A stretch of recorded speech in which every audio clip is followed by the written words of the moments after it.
तो hi friend, this is Amit और आप देख रहे हैं एडमिशन एकेडमी। यहाँ पे हम बात करने जा रहे हैं जोसा काउंसलिंग 2024 के लिए। ये वीडियो देखने के बाद आपको कोई भी क्वेश्चन नहीं रहेगा, ये आप मार्क कर लें वर्ड, क्योंकि इसमें बहुत सारा एफर्ट लगने वाला है। आपको देखने में लगेगा सिंपल डाउट्स है, लेकिन इसमें इतने डाउट कवर कर लिए गए उसके बाद आपको कोई भी डाउट नहीं रहेगा। अगर get same information in English language kindly check my English channel information and educational videos. Doubt नहीं रहेगा, अगर रहता है तो कमेंट कीजिए, उसके बाद हम आपको फ्री गाइडेंस करेंगे, क्योंकि इसके बाद हो ही नहीं सकता कोई डाउट आपके मन में रह जाए एक्सेप्ट कि कौन कॉलेज मिलेगा। उसका तो वो यूनिवर्सल डाउट है, उसका तो बात वो पर्सनली गाइडेंस के बाद ही हो सकता है। यहाँ पे जो टेक्निकल टर्म है कॉलेज काउंसलिंग का, जो जोसा में अलग अलग कॉलेज के लिए, तो वो सारा टर्म हम यहाँ पे डिस्कस करने वाले हैं। तो प्लीज़ आप इस वीडियो को लास्ट तक देखें, प्लीज़ हम रिक्वेस्ट करें। अदरवाइज लास्ट बाद में जाके आप बोलेंगे ये गलती हो गया वो गलती हो गया, उसमें कोई कुछ हेल्प नहीं कर सकता है। तो यहाँ पे सारा डाउट क्लियर किया जाएगा, आपका सारा प्रोसेस डिस्कस किया जाएगा, फी डिटेल, रिफंड रूल, सब कुछ। तो सबसे पहला क्वेश्चन आता है कौन एलिजिबल है इस काउंसलिंग के लिए। तो वो सारे बच्चे जिनका कि क्लास 12 का क्राइटेरिया पास हो रहा है, मतलब क्लास 12 में 75 प्लस है, जनरल, ईडब्ल्यूएस, ओबीसी और एससी एसटी पीडब्ल्यूडी के लिए 65। ये सीबीएसई काम बता रहे हैं। बाकी स्टेट वाला के लिए वेबसाइट पे दिया गया डिटेल, उसको आप चेक कर सकते हैं, क्योंकि स्टेट वाला के लिए बहुत सारा अलग अलग डेटा है। So here I would like to inform you about my complete guidance and mentorship regarding all type of entrance exam. Through this, you will choose the best college and best branch, as I am guiding the student from last 6 years. Yes, over 10,000 students already have guided. Whenever you want and whatever counseling you are doing, I will guide you for everything. That is JOSA, CSAB, JAG Delhi, JAG Chandigarh, Manipal, VIT, BITSAT, COMET, EEE, or any other state level counseling. I will be guiding you for all the counseling as I am doing it from last 6 years. Sideways, you can check the detail as well. And once you register, you will get one-to-one personal call option all the time, and message you can do whenever you want, whenever you will have the doubt. Here I will provide you the personalized choice filling order for you, because every student have different type of rank, different type of vision, different type of interest, different type of family background. So there can't be a general choice filling for all the students. So I will provide you the personalized choice filling order. Student on the screen, you can check the detail in the description also. Once you contact, if you find my guidance helpful, you can register for that by doing the nominal payment regarding that and by sending your details. तो अब यहाँ पे how to get seat, मतलब seat हम कैसे लें। तो seat लेने के लिए देखिए रिजल्ट आपका आ गया है, तो बहुत सारे लोग अच्छे रिजल्ट ले आए तो उनको लग रहा है घर आके कॉलेज एडमिशन देगा। ऐसा कुछ नहीं है, आपको काउंसलिंग करना पड़ेगा, चाहे आपका 10 लाख रैंक हो या 2 रैंक लाएँ, 10,000 रैंक लाएँ, आपको काउंसलिंग करना पड़ेगा। तो उसका सिंपल प्रोसीजर हम एक लाइन में बता दे रहे हैं कि आपको सबसे पहले रजिस्टर करना पड़ेगा जोसा वेबसाइट पे 10 से 18 के बीच में। एक बार मिस कर दिए काम खत्म, अगले साल ही आपको जोसा फिर दर्शन देगा। इसके पहले तो आप नहीं कर सकते जोसा, चाहे कुछ भी कर ले। तो इसके बीच में रजिस्टर करना होगा, रजिस्टर करके आपको चॉइस फिलिंग करना होगा। चॉइस फिलिंग भी इंपॉर्टेंट, ऐसा नहीं कि आप चॉइस फिलिंग नहीं करेंगे आपको अच्छा रैंक है तो सीट मिल जाएगा, ऐसा कुछ नहीं है। आपको चॉइस फिलिंग करना पड़ेगा, उसके बाद जाके अलॉटमेंट होगा, फिर आपको अलॉटमेंट के बाद फी पे करना होगा, डॉक्यूमेंट अपलोड करना होगा और विलिंगनेस सबमिट करना होगा, तभी जाके आपको सीट कंफर्म होगा। तो वो कैसे करने वो सब आगे हम बताने जा रहे हैं, एक एक क्वेश्चन को अलग अलग डिस्कस करके। How to apply and fee, apply कैसे करना है। जैसे ही आपको जेईई मेंस का रजिस्ट्रेशन किए थे, इसमें और आसान है। जेईई मेंस का एप्लीकेशन आईडी और पासवर्ड देंगे, आपका बहुत सारा डेटा वहीं से ले लेगा, थोड़ा बहुत मांगेगा वो आप देंगे वेबसाइट पे, और कोई भी पेमेंट नहीं है। 2000 जोसा प्रोसेसिंग फी है, जो कि आपको बाद में जब पार्सल एडमिशन फ़ी या सीट एक्सेप्टेंस फ़ी पे करेंगे उसमें से 2000 वो काट लेंगे। तो ये है आपका एप्लीकेशन और फ़ी के बारे में। वेरिफिकेशन होता है, general, EWS, OBC, SC ST के बच्चे हैं तो आपका जो सीट मिलने के बाद ऑनलाइन वेरिफिकेशन होगा, डॉक्यूमेंट अपलोड क्या क्या करने हैं वो हम बता दे रहे हैं अभी। आपको क्लास 12 का, क्लास 10 का मार्कशीट और आपका स्टेट कोड ऑफ एलिजिबिलिटी में क्लास 12 का ही मार्कशीट आपको लगेगा, क्योंकि जहाँ से भी आप क्लास 12 पास किए वही आपका स्टेट हो गया home state reservation. State of code of eligibility का मतलब होता है कौन सा स्टेट में आपका होम स्टेट रिजर्वेशन लगेगा, वहीं का एनआईटी में आपको स्टेट कोटा दिया जाएगा। तो ये हो गया। और पीडब्ल्यूडी वालों के लिए अलग अलग ऑप्शन है, पहले काउंसलिंग से पहले भी, काउंसलिंग के बीच में भी फिजिकल वेरिफिकेशन, उनके लिए अलग से हम वीडियो बनाएंगे, तो प्लीज़ आप वेट करें थोड़ा। टोटल कॉलेज बात करें तो इस बार वो कॉलेज नंबर बढ़ा दिए, 9 कॉलेज बढ़ गया है जीएफटीआई में। बाकी एनआईटी, ट्रिपल आईटी, जीएफटीआई तो सेम ही है, बट आपका जीएफटीआई कॉलेज में पहले 31 था, अभी 40 हो गया, टोटल 120 कॉलेज हो गए यहाँ पे आपका जोसा काउंसलिंग में, एनआईटी, ट्रिपल आईटी, जीएफटीआई और आईआईटी को लेके। तो चलिए आगे बात करते हैं टोटल नंबर ऑफ सीट्स। तो टोटल नंबर ऑफ सीट जो है वो अलग अलग कॉलेज का अलग अलग है, उसके लिए सीट मैट्रिक्स हम आपको बना के दिए हैं अलग से, और इस साल का सीट मैट्रिक्स आने वाला है तो उसके बाद हम आपको उस पर वीडियो बना के दे देंगे। तो टोटल सीट जो है वो 50-55 हज़ार के आसपास रहता है। इस साल 9 कॉलेज बढ़े हैं, हो सकता है 60,000 सीट हो जाए, तो उतना ही रहेगा, ऐसा नहीं कि 1-1.5 लाख सीट हो जाएंगे। हाउ मेनी कैटेगरी, कितना कैटेगरी अलग अलग है। तो general, EWS, OBC, SC ST, PWD. PWD में भी फिर ये सारे कैटेगरी आते हैं, मतलब general PWD, OBC PWD, SC PWD, ST PWD और ईडब्ल्यूएस पीडब्ल्यूडी, ये सारे हो गए। अब आपका next question state code of eligibility, तो वही बात होगी आप जहाँ से भी क्लास 12 अपियर किया, ऐसा नहीं घर कहाँ है आपका, अगर आप बिहार से हैं और आप जाके बेंगलोर में क्लास 12 किए तो आपका कर्नाटका हो गया स्टेट कोड ऑफ एलिजिबिलिटी। इसी तरह से जहाँ से भी क्लास 12 किए वो आपका स्टेट कोड ऑफ एलिजिबिलिटी हो गया और उस स्टेट का एनआईटी में आपका होम स्टेट रिजर्वेशन मिलेगा।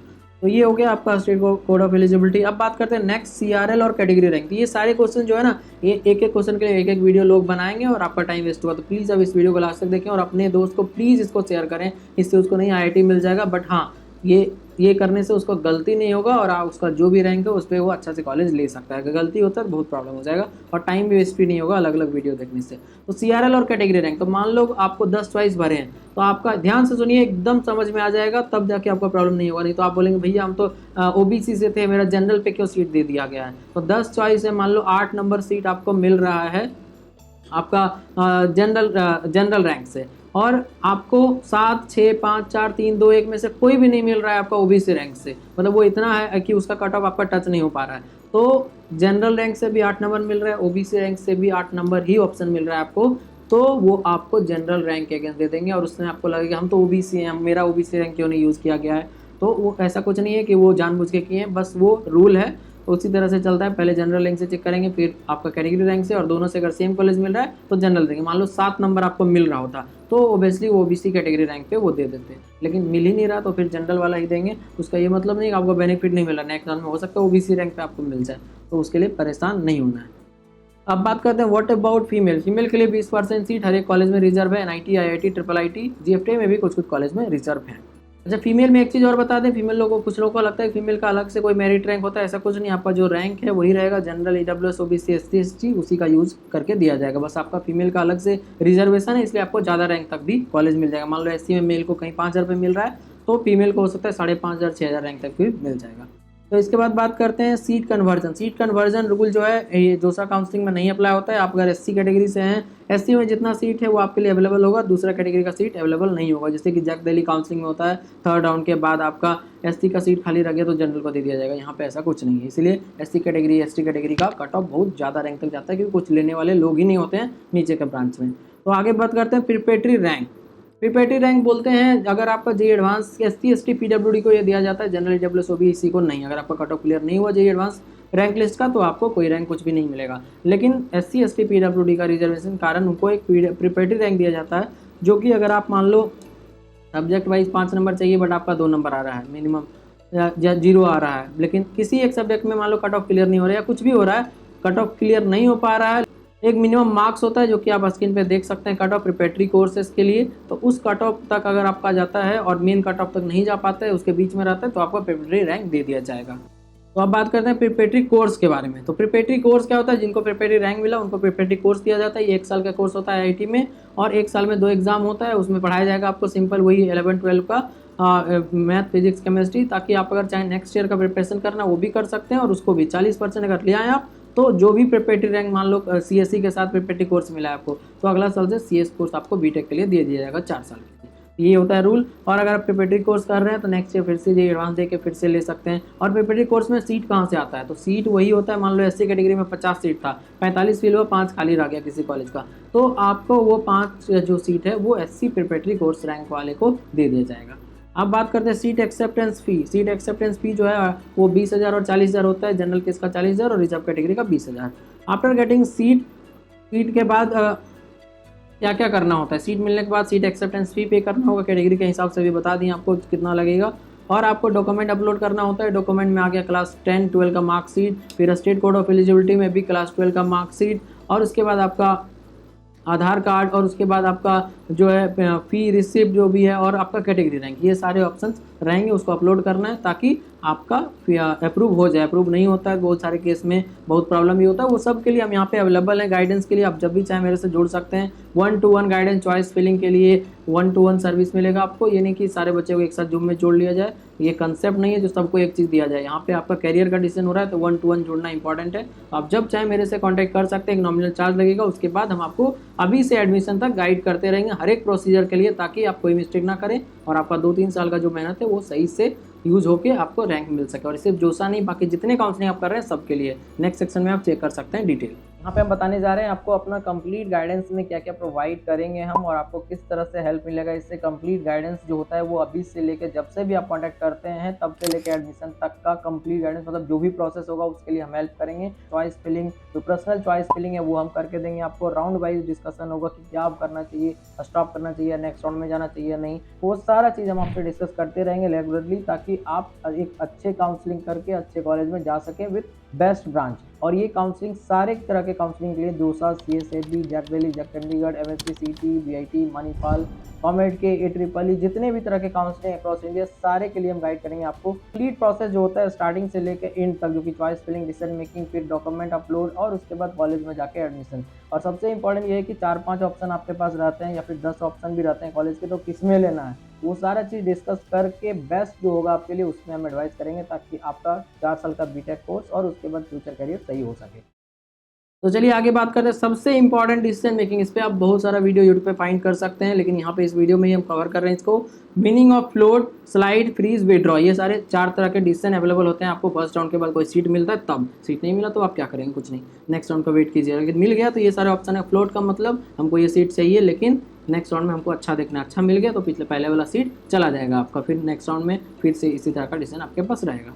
फिर स्लाइड के लिए हमको ये ब्रांच तो चाहिए, लेकिन इससे अच्छा ब्रांच हमको इसी कॉलेज में लेना है। मान लो NIT त्रिची मिल गया हमको सिविल, हमको इसी कॉलेज में मैकेनिकल चाहिए, इलेक्ट्रिकल चाहिए, तो स्लाइड करेंगे दूसरा कॉलेज में, वो नहीं देंगे। उसी कॉलेज में पॉसिबल होगा तो देंगे, नहीं तो सेम ब्रांच देते रहेंगे अगले राउंड तक। फिर फ्रीज का मतलब होता है हमको जो ब्रांच मिला, कॉलेज मिला, हम खुद से हमको आगे नहीं जाना है, बंद करो काउंसलिंग। विड्रॉ, हमको सीट ही नहीं चाहिए, हमको वापस जाना है। और ये विड्रॉ में बहुत सारे बच्चे मिस्टेक करते हैं, हमको कुछ नहीं करना है, वेबसाइट छोड़ देते हैं, लॉगिन करते ही नहीं। आपको रिस्क हो जाएगा इसमें, क्योंकि नेक्स्ट से हो सकता है आपको JEE एडवांस तो देने दें, लेकिन IIT में एडमिशन नहीं होगा, खास करके आपका अगर JEE एडवांस क्वालिफाइड है इस साल, तो प्लीज़ आप विड्रॉ कर लें।